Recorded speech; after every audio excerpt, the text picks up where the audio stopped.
പ്രണയതാണ്ഡവം. രചന സംഭാഷണം രുദ്രപ്രിയ. ഭാഗം 34. സംഭവം FIR ഇട്ട് കഴിഞ്ഞാൽ കേസാണ്. അവൻ ജയിലിലേക്കും. അവിടുത്തെ ജീവിതമൊന്നും അത്ര സുഖകരമാവില്ല. പല കേസുകളിലും പെട്ട് വരുന്നവരാണ്. അവരുടെ കൂടെയുള്ള ജീവിതം നരകമായിരിക്കും. അവിടെ നിന്ന് ഇറങ്ങുമ്പോൾ തീർത്തും ഒരു ക്രിമിനലായി മാറും. അതിനുള്ള വകുപ്പ് എന്തായാലും ഉണ്ട്. അപ്പോൾ പിന്നെ ആ വഴി നോക്കുന്നതായിരിക്കും നല്ലത്. ഹരി പറഞ്ഞു നിർത്തി. അയ്യോ സാറേ, അങ്ങനെയൊന്നും ചെയ്യരുത്. സുമ ഹരിയുടെ മുന്നിൽ കൈകൂപ്പി. നിങ്ങളല്ലേ ഈ പെൺകുട്ടിയുടെ അമ്മ? എന്നിട്ട് സ്വന്തം മകൾ ചെയ്ത തെറ്റ് മറ്റൊരു മകളുടെ തലയിൽ കെട്ടിവെക്കാൻ നോക്കുന്നത് നിങ്ങൾക്കെങ്ങനെ കഴിയുന്നു? ചോദിക്കുമ്പോൾ അവൻ്റെ ശബ്ദത്തിൽ അത്രത്തോളം വെറുപ്പ് നിറഞ്ഞിരുന്നു. സുമ ഒന്നും മിണ്ടാതെ തലകുനിച്ചുപോയി. ബാലയെ എല്ലാവർക്കും നന്നായി അറിയാം. അവളെക്കുറിച്ച് ഇങ്ങനെയൊന്ന് പറയുമ്പോൾ ആരും അത് വിശ്വസിക്കില്ല. കാരണം അത്രത്തോളം പാവമാണ്. പക്ഷേ ഇവൾ പ്രശ്നങ്ങളിലൊക്കെ ചെന്നപ്പെട്ടാൽ കോടതിയും കേസുമായി പോയാൽ അതിൻ്റെ ജീവിതം നശിക്കും.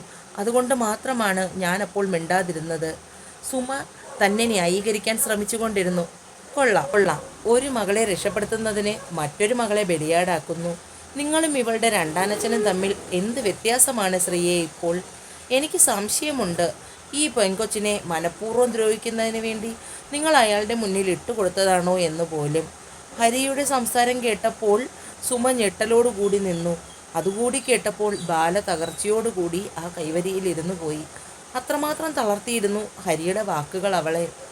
തനിക്ക് വേണ്ടി ഒരുപാട് ത്യാഗങ്ങൾ സഹിച്ച അമ്മയാണെന്ന് പോലും ബാല അപ്പോൾ മറന്നുപോയി. ഒരു നിമിഷം ലക്ഷ്മിക്ക് വേണ്ടി തന്നെ തള്ളിപ്പറയാൻ അമ്മയ്ക്ക് കഴിഞ്ഞു. ആദ്യമായി ബാലയ്ക്ക് തൻ്റെ അമ്മയോട് വെറുപ്പ് തോന്നി. അതായിരുന്നു ഏറ്റവും അധികം അവളെ തളർത്തിയത്. ശരിക്കും ബാല ഇന്ന് ആരുമില്ലാത്തവളായി മാറി.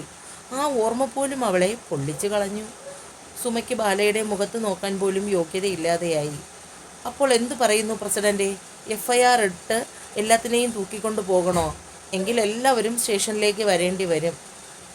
പ്രസിഡന്റും മെമ്പറും സുമയെയും ആ കുടുംബത്തെയും മൊത്തം നോക്കി. എന്തു പറയുന്നു സുമേ? സാർ പറയുന്ന പോലെ എല്ലാവർക്കും സ്റ്റേഷനിലേക്ക് പോകാമോ? പ്രസിഡന്റ് ചോദിച്ചു. കൈകൂപ്പി അയാളുടെ മുന്നിൽ നിന്നതല്ലാതെ ഒരക്ഷരം പോലും പറയാൻ സുമയുടെ നാവ് ചലിച്ചില്ല. യാചനയുടെ ഭാവമായിരുന്നു അവൾക്കപ്പോൾ. ഹരി അനിലിനടുത്തേക്ക് വന്നു. അവൻ്റെ അച്ഛൻ്റെയും അമ്മയുടെയും ഡീറ്റെയിൽസ് വാങ്ങി ഫോൺ നമ്പറും മറ്റും കളക്ട് ചെയ്തു. ഇനി നിന്നെ ഈ പരിസരത്ത് കണ്ടാൽ ഇതുവരെ തെളിയാത്തതും മായാത്തതുമായ എല്ലാ കേസും നിന്റെ തലയിൽ വെച്ച് കെട്ടി ജയിലിടിയുന്നത് വരെ നീ പുറത്തിറങ്ങാത്ത വകുപ്പ് ഞാൻ ചെയ്യും. പിന്നെ നാളെ തന്നെ നിന്റെ വീട്ടുകാരോട് സ്റ്റേഷനിൽ വരാൻ പറയണം. ഈ കാര്യത്തിന് ഒരു തീരുമാനമെടുക്കണം.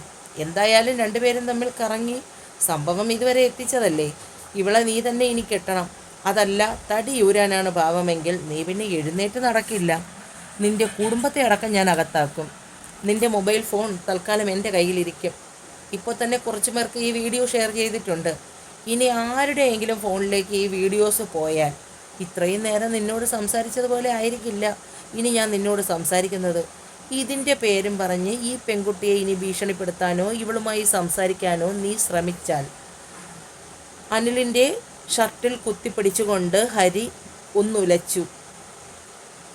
അവൻ പേടിച്ച് ഭയന്നുപോയി. തല കുനിച്ചു നിൽക്കുന്ന ലക്ഷ്മിയുടെ അടുത്തേക്ക് ഹരി വന്നു. മനസ്സിലായല്ലോ കാമുകൻ്റെ തനി സ്വഭാവം. തുണിയില്ലാത്ത നിന്റെ ഫോട്ടോയാണ് ഇപ്പോൾ അവൻ്റെ കൂട്ടുകാരൻ്റെ മൊബൈലിൽ ഓടിക്കൊണ്ടിരിക്കുന്നത്.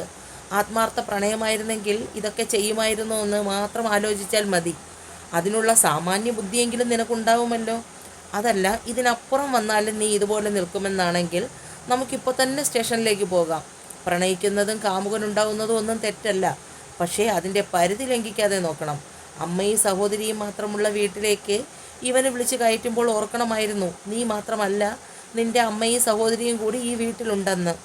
എല്ലാം കേട്ടുകൊണ്ട് തലയുയർത്താൻ കഴിയാതെ ലക്ഷ്മി അവരുടെ മുന്നിൽ നിന്നു.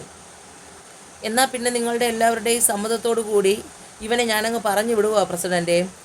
അങ്ങനെ ചെയ്യണോ സാറേ? ഇവൻ്റെ വീട്ടുകാർ വന്ന് നമുക്കൊന്ന് സംസാരിച്ച ശേഷം പറഞ്ഞു വിട്ടാൽ പോരെ? മെമ്പർ ചോദിക്കുമ്പോൾ പ്രസിഡൻ്റ് ആദ്യയെ നോക്കി. പോലീസ് സ്റ്റേഷനിൽ എത്തിക്കഴിഞ്ഞാൽ കേസ് രജിസ്റ്റർ ചെയ്യാതെ വിടാൻ പറ്റില്ല.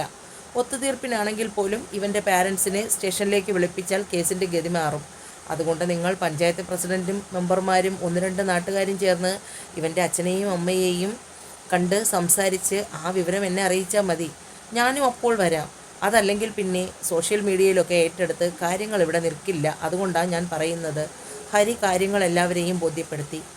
എന്തായാലും ഒരു മകൾക്ക് വേണ്ടി മറ്റൊരു മകളെ ബലിയാടാക്കാൻ തോന്നിയ നിങ്ങളുടെ ആ സ്നേഹത്തെ എത്ര പുകഴ്ത്തിയാലും മതിയാവില്ല. ബാലയെ നോക്കി വേദനയോടുകൂടിയാണ് ഹരി അത് പറഞ്ഞത്. അപ്പോഴേക്കും സുമയെ ഒന്ന് നോക്കുക പോലും ചെയ്യാതെ ജയയുടെ തോളിൽ മുഖം അമർത്തി കരയുകയായിരുന്നു ബാല. എന്തിനാ മോളെ നീ ഇങ്ങനെ കരയുന്നത്? ഇനി ഈ നന്ദിയില്ലാത്ത കൂട്ടങ്ങൾക്കൊപ്പം നിനക്കിവിടെ താമസിക്കണോ? നാളെ ഇവൾ മറ്റാരെയെങ്കിലും വിളിച്ചു കയറ്റിയാലും തള്ളയെന്ന് പറയുന്ന ഇവൾ പറയും നീയാണ് വിളിച്ചതെന്ന്. അതുകൊണ്ട് നീ എൻ്റെ ഒപ്പം വാ. എൻ്റെ വീട്ടിൽ നിന്നെ കയറി പിടിക്കാനും കുത്തി വേദനിപ്പിക്കാനും ഒന്നും ആരും വരില്ല, ജയ വേദനയോടെ ബാലയോട് പറഞ്ഞു. പഞ്ചായത്ത് പ്രസിഡന്റിനും അവളുടെ അവസ്ഥ കണ്ടപ്പോൾ വലിയ വിഷമം തോന്നി. ഒരിക്കൽ മകൾക്ക് വേണ്ടി തൻ്റെ മുന്നിൽ വന്നു നിന്ന് കരഞ്ഞ അമ്മയാണല്ലോ ഇവരെന്ന് പോലും അയാൾ മറന്നു. നീ പ്രായപൂർത്തിയായ പെൺകുട്ടിയാണ്. ആരോടൊപ്പം കഴിയണമെന്ന് തീരുമാനിക്കേണ്ട അവകാശം നിനക്കുണ്ട്. ഈ വീട്ടിൽ നിൽക്കാൻ നിനക്ക് താല്പര്യമില്ലെങ്കിൽ നിനക്ക് തുറന്നു പറയാം. ബാലയുടെ മറുപടി എന്താണെന്ന് അറിയാനായി എല്ലാവരും കാത്തുനിന്നു. ബാലയുടെ നോട്ടം ആദിയുടെ നേർക്കായി. അവൾ നടന്ന് ആദിയുടെ അടുത്തേക്ക് ചെന്നു. ഞാൻ എന്താ തീരുമാനിക്കേണ്ടത്? നീ എന്ത് തീരുമാനമെടുത്താലും ഞാൻ കൂടെ കാണും. അതുകൊണ്ട് പേടി വേണ്ട, ധൈര്യമായിരിക്കെ. വാക്കുകൾ അവളിൽ ആത്മവിശ്വാസം നിറച്ചു. ഞാൻ ഇവിടെ ജയമാമിയുടെ വീട്ടിൽ കാണും സർ. പറയുമ്പോൾ ബാലയുടെ ഒച്ചയുടേറി. കണ്ണുനീർ കുതിച്ചു ചാടി. മോളെ, ബാലേ. വേണ്ടമ്മേ, എന്നെ വിളിക്കണ്ട. ബാലയെ എല്ലാവരും സ്നേഹം കൊണ്ട് പറ്റിക്കുകയായിരുന്നു. അച്ഛനെന്ന് പറഞ്ഞ് സ്നേഹം ഭാവിച്ച അയാൾ എന്നെ. ഒച്ചയിടറി കരഞ്ഞുകൊണ്ട് ബാല നിലത്തേക്കിരുന്നു. പിന്നെ കൂടപ്പിറപ്പ്. ഇവളെന്നെ ദ്രോഹിക്കുന്നതെല്ലാം ഞാൻ സഹിച്ചു. പക്ഷേ എന്നെ ഏറ്റവും കൂടുതൽ മനസ്സിലാക്കിയ എൻ്റെ അമ്മ. ബാലയെ മനസ്സിലാക്കിയതിൽ അമ്മയ്ക്ക് പിഴച്ചുപോയി. അല്ലെങ്കിലും ബാല രണ്ടാം തരക്കാരിയല്ലേ. സ്നേഹിച്ച് ബാലയെ ഒന്നുമല്ലാതാക്കി കളഞ്ഞില്ലേ അമ്മേ? മോളെ, അമ്മ. വേണ്ട, എനിക്കൊന്നും കേൾക്കണ്ട. വെറുപ്പാ എനിക്കിപ്പോൾ നിങ്ങളോട്. എന്നെ നിങ്ങൾ പ്രസവിച്ചതാണോ അതോ ഞാൻ നിങ്ങളുടെ ആരുമല്ലേ? ഹൃദയം നുറങ്ങിയുള്ള അവളുടെ കണ്ണുനീര് കണ്ടു നിന്നവർക്കൊക്കെ കരയിച്ചു. കാണാനാവാതെ കണ്ണുകൾ അടച്ച് തിരിഞ്ഞു നിന്നു. പൊന്നുമോളെ, അമ്മയോട് പൊറുക്കടി. അമ്മയ്ക്ക് തെറ്റ് പറ്റിപ്പോയി. വേണ്ട, ഞാൻ നിങ്ങളുടെ മോളല്ല. എനിക്ക് ആരുമില്ല. അച്ഛനും അമ്മയും കൂടപ്പിറപ്പും ആരുമില്ല. ബാല അനാഥയാണ്, ആരുമില്ലാത്ത അനാഥ. പറഞ്ഞുകൊണ്ട് നിലത്തേക്ക് ഊർന്നു പോയവളെ ജയ ചേർത്ത് പിടിക്കാനാഞ്ഞതും അവൾ വാശിയോടെ എഴുന്നേറ്റ് മുന്നിലേക്കോടി പിന്തിരിഞ്ഞു നിന്ന ആദിയെ മുറുകെ പിടിച്ചു. ആദി മുന്നിലേക്ക് ആഞ്ഞു വേച്ചുപോയി. പക്ഷെ വീഴാതെ ബാലൻസ് ചെയ്ത് നിന്നു. എന്നെ ഇവിടെ നിന്ന് കൊണ്ടുപോകുമോ സാർ? ഞാനും കൂടി വന്നോട്ടെ? ബാലയ്ക്ക് ആരുമില്ല, ആരും. ഒറ്റയ്ക്കായിപ്പോയി ഞാൻ. ആദി അവളെയും ചേർത്ത് പിടിച്ച് ജയയുടെ അടുത്തേക്ക് വന്നു. ഇന്നൊരു ദിവസം ഇവളെ ചേച്ചിയുടെ വീട്ടിൽ നിർത്തണേ. നാളെ രാവിലെ അമ്മയുമായി ഞാൻ വരും. കൊണ്ടുപോയിക്കോളാം. അതുവരെ നോക്കിക്കൊണ്ടാൽ മതി. പറഞ്ഞുകൊണ്ട് ആദി ബാലയെ ജയയുടെ കയ്യിൽ ഏൽപ്പിച്ചു. അവിടെ കൂടി നിന്നവർക്കൊക്കെ ആദിയുടെ പെരുമാറ്റത്തിൽ മതിപ്പ് തോന്നി. എന്നാൽ പിന്നെ ഇവനെ തനിയെ വിടാതെ പ്രസിഡന്റും മെമ്പർമാരും 1-2 നാട്ടുകാരും കൂടി വീട്ടിൽ കൊണ്ടുചെന്നാക്കി ഇവൻ്റെ അച്ഛനോടും അമ്മയോടും കാര്യങ്ങൾ പറയൂ. അതുമാത്രം പോരാ, നാളെ പഞ്ചായത്തിൽ വിളിച്ച് ഈ പെൺകുട്ടി വിവാഹം ചെയ്തു കൊള്ളാമെന്ന് എഴുതി ഉറപ്പിക്കുക കൂടി ചെയ്യണം. അതിനെന്തെങ്കിലും മുടക്ക് പറയുന്നെങ്കിൽ എൻ്റെ നമ്പർ തരാം, എന്നെ വിളിച്ചാൽ മതി. ഇവിടെ കൂടി നിൽക്കുന്നവർ അല്ലാതെ മറ്റാരും ഈ വിവരങ്ങൾ ആരെയും അറിയിക്കാൻ നിൽക്കണ്ട. അത്രയും കൂടി പറഞ്ഞുകൊണ്ട് ഹരി ആദിയുടെ അടുത്തേക്ക് വന്നു. എന്നാൽ ശരിയടാ, ഞാൻ ഇറങ്ങട്ടെ. ബാലയുടെ അടുത്തേക്ക് ചെന്നു ഹരി. തന്നെ എങ്ങനെ ആശ്വസിപ്പിക്കണമെന്ന് എനിക്കറിയില്ല. ഒറ്റയ്ക്കായി പോയെന്നുള്ള തോന്നൽ വേണ്ട. എന്താവശ്യത്തിനും ഒരു സഹോദരൻ്റെ സ്ഥാനത്ത് ഞാൻ കാണും. പറഞ്ഞുകൊണ്ട് അവിടെ നിന്നും പുറത്തേക്കിറങ്ങി. സുമ അപ്പോഴും നിന്നിടത്ത് തന്നെ ശില പോലെ നിൽക്കുന്നുണ്ട്. എന്നാലും സുമയെ, നിങ്ങളെക്കുറിച്ച് ഞാൻ ഇങ്ങനെയൊന്നുമല്ല കരുതിയത്. മകളെ ഏറെ സ്നേഹിക്കുന്ന അമ്മയുടെ ഭാഗത്തു നിന്നുണ്ടായ ഈ പെരുമാറ്റം ഞങ്ങൾ എല്ലാവരെയും ഞെട്ടിപ്പിടിച്ചിരിക്കുകയാണ്. നിങ്ങൾ അതിനെന്ത് ന്യായം പറഞ്ഞാലും ഞങ്ങൾക്കതൊന്നും ഉൾക്കൊള്ളാൻ കഴിയില്ല. പ്രസിഡന്റ് പറഞ്ഞു നിർത്തുമ്പോൾ ജയ സുമയുടെ അടുത്തേക്ക് പാഞ്ഞു ചെന്നു. ഇതിലും ഭേദം നിനക്ക് എൻ്റെ കൊച്ചിനെ കൊല്ലാൻ പാടില്ലായിരുന്നോ? പറഞ്ഞുകൊണ്ട് വലത് കൈവീശി സുമയുടെ കവിളിൽ ആഞ്ഞടിച്ചു. സ്വന്തം കൂടപ്പിറപ്പിനെ പോലെ മാത്രമേ ഞാൻ എന്നും നിന്നെ കണ്ടിട്ടുള്ളൂ. നിന്റെ സങ്കടങ്ങളൊക്കെ ഒരു പരിധിവരെ എൻ്റെ സങ്കടം കൂടിയായിരുന്നു. പക്ഷെ ഇപ്പോൾ എനിക്ക് മനസ്സിലായി, നീ വെറും സ്വാർത്ഥയായിരുന്നു സുമേ. അല്ലെങ്കിൽ ഒരിക്കലും ബാലയോട് ഇങ്ങനെ ചെയ്യാൻ നിനക്ക് കഴിയുമായിരുന്നില്ല. അതിനി നീ പറയുന്ന ന്യായം എന്തു തന്നെ ആയാലും ഇവിടെ കൂടി നിൽക്കുന്ന ഒരു മനുഷ്യർക്ക് പോലും അത് മനസ്സിലാവുകയില്ല. പറഞ്ഞുകൊണ്ട് ജയ ബാലയെ ചേർത്ത് പിടിച്ച് അവിടെ നിന്നും പുറത്തേക്കിറങ്ങാൻ നേരം ഉണ്ണിക്കുട്ടൻ കാറ്റുപോലെ പാഞ്ഞു വന്ന് ബാലയെ മുറുകെ കെട്ടിപ്പിടിച്ചു. പോവല്ലേ വലിയേച്ചി, ഉണ്ണിക്കുട്ടനെ വിട്ടിട്ട് പോവല്ലേ. ഉണ്ണിക്കുട്ടൻ ആരുമില്ലാതായി പോകും. ആ കുഞ്ഞിൻ്റെ കരച്ചിൽ അവളുടെ ഹൃദയം പൊള്ളിച്ചു.